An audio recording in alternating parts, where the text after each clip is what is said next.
to start with a warm fire, a hot fire. And so in a trench like this, and I'll talk more about why this trench is the shape that it is,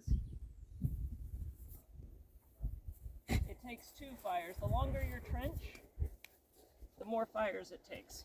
And so these 2 are just going to burn till they are well into ash, till we have coals. So the setup we have here is an in-ground trench. This is the lowest tech way to make biochar. If you have a shovel, you can make char this way. Right? There is a little bit of ideal to the geometry of the trench. In a perfect world, this trench would have perfect 45-degree sides.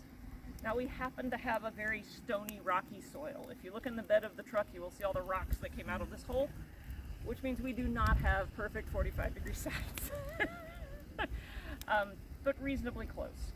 What that lets us do is limit the flow of oxygen on the bottom of the fire. So as this thing fills with material, the stuff on the bottom will not be able to get oxygen, which will keep it at a lower temperature. Right? Actually, like if you want to get really scientific, crazy about it, the perfect biochar kiln shape is a cone. Okay. But that is not very practical when working with long straight things. So we have a trench. And in terms of size, it can be as big as you want. This is, I don't know, I've worked with trenches that are a little bit longer and a little bit wider. There is a point at which it's just unmanageable to get around it and manage the fire. So personally, I don't like one a whole lot bigger than this, but you can. Like there's nothing that would stop you, especially if you know you're going to have other people there to help manage the fire. Because it does get hot and it does get intense, as we're going to see shortly.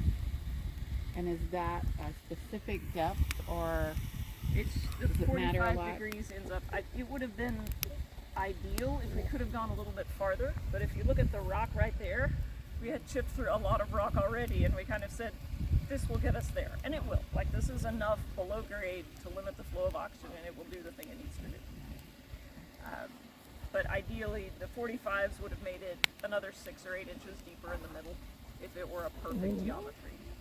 This will be the only time where we really want this stuff to get to where it's turning to ash. So if we were going to be, if this were already a char fire, we would be adding material to this side because there's virtually no white smoke coming from. So that's kind of your indicator? It is. Okay. White smoke is a fire that's too cold still.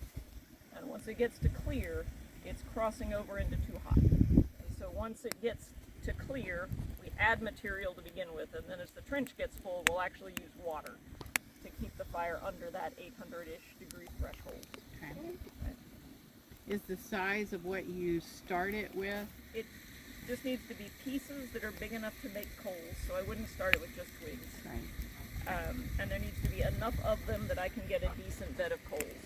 Now this particular fire, with the dryness of the wood we're working with, is going to be very forgiving on that point, because this stuff will go up with a match. But normally when I'm working with larger diameter things and things that aren't quite as dry, like most of what I've done biochar with is old construction materials, so old pallet wood I did use for another project, that kind of stuff. And that takes a little more heat to get going. It's a little bit denser, a little bit bigger diameter. And you have to really make sure you do have a good bed of coals to get that fire going. Once this trench gets about half full of material as we add it, there is almost no stopping that fire. Like when we get to the end at 4 and we quench this thing, it will take a ridiculous amount of water to get this fire to fully go out. Is treated lumber not something you would want to use? Some of the metals in that, so they use arsenic in pressure treated lumber, and that is a heavy metal that doesn't necessarily burn out. And as always, like, subscribe, follow the Patreon link in the comments. Thanks.